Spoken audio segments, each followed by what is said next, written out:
How to add admin on Instagram page. Hello everyone, this is Max. Welcome back to another tutorial video. So let's start without wasting any time. Also make sure to watch this video till the end. So first of all, open up Instagram.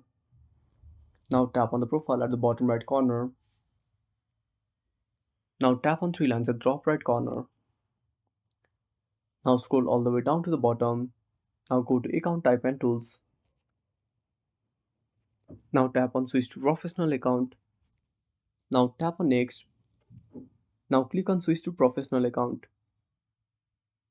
Now wait for some time. Tap on next. Now tap on the cross icon and go back to the home screen. Now open up your web browser. Tap on the search bar. Now type Meta Business Suite. Now click on search. Now open up the first website.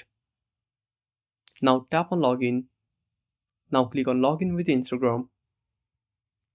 Now log in into your account and wait for some time.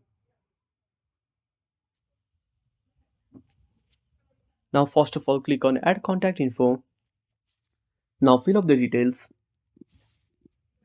Now enter your email address. Now simply tap on save. Now once you add your contact info,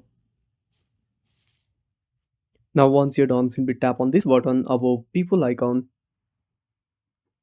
Now simply tap on assign partner. Now enter the partner business ID. Now assign the roles and tap on assign. And that's it. Thanks for watching. Make sure to subscribe our channel and hit the bell icon. See you in the next video.